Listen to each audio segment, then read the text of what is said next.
Subscribe करें हमारे YouTube channel news 31 Uttarakhand और बेल आइकन दबाना न भूलें। आज हल्द्वानी बुद्ध पार्क में कांग्रेस के कार्यकर्ताओं ने अनिश्चितकालीन धरना दिया। कांग्रेस नेता सुमित हृदयेश ने कहा कि नगर निगम अपनी मनमानी कर रहा है।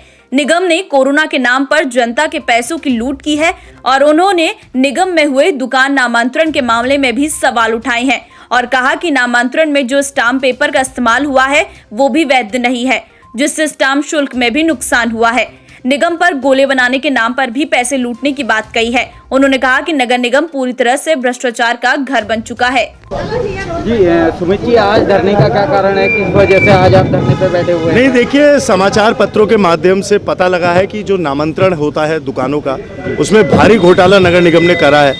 155 ऐसी दुकानें थी जिनके नाम किसी और के थी, किराएदार किसी और को बना दिया गया और जो अग्रीमेंट में स्टाम्प पेपर इस्तेमाल होता है जिससे उसे वैध माना जाता है उसका इस्तेमाल नहीं हुआ, तो सरकार को स्टाम्प शुल्क में भी कई 100 करोड़ रुपए का नुकसान हुआ है। इसके लिए नगर निगम में जो लोग बैठे हैं वो जिम्मेदार हैं। मुख्य नगर अधिकारी ने अपने आप को इस पूरी प्रक्रिया से बाहर रखा। उन्होंने पहले हाथ खड़े कर दिए, उनको पता था ये गलत कार्य हो रहा है, तो किसकी शय में हो रहा है। नगर निगम पूरी तरीके से भ्रष्टाचार का गढ़ बन चुका है।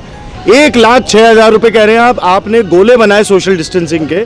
इसका यानी कि मतलब है आपने 20,000 से ऊपर गोले हल्द्वानी शहर में बनाए नगर निगम क्षेत्र में। कहाँ है वो 20,000 गोले? सैनिटाइजेशन के नाम पे 60 लाख रुपए आप खर्च करने को बता रहे हो। आपके मुख्य नगर अधिकारी ने बोला कि सैनिटाइजर जो है ये सोडियम हाइपोक्लोराइड ये धूल से मिल जाता है तो बेकार हो जाता है। सड़कों पे क्यों बहाया गया, क्यों जनता का पैसा बर्बाद करा गया, क्यों भ्रष्टाचार का गढ़ बना है?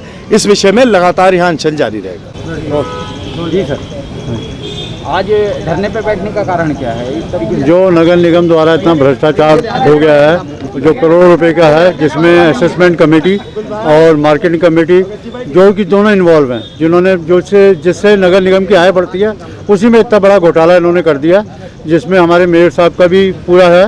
क्योंकि जो भी दुकान नामांतरण की जाती है उस दुकान में, चाहे वो बड़ी दुकान हो या छोटी दुकान हो, कम से कम 750 रुपये का एक स्टाम्प लगना चाहिए, जो कि नगर निगम हल्द्वानी द्वारा 100 रुपये के स्टाम्प में डीट लिखकर उनको उनके नाम ट्रांसफ़र कर दी गई।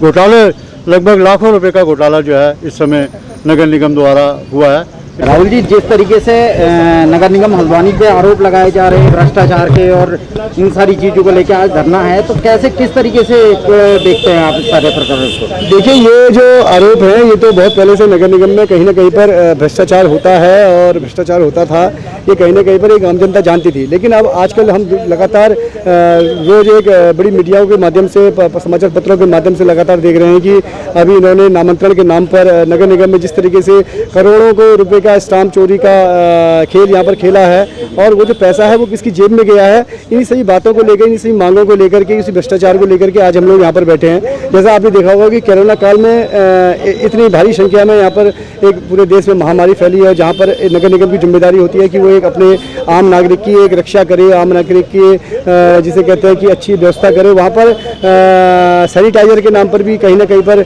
जो पानी छिड़काव किया गया और उसको भी मतलब कि उसमें भी ऐसे केमिकलों का प्रयोग किया गया जो कि निश्चित रूप से कहीं ना कहीं पर अन्य राज्यों में जिसको बैन कर दिया गया था वो ऐसे केमिकलों का प्रयोग किया गया। तो इन सब बातें हैं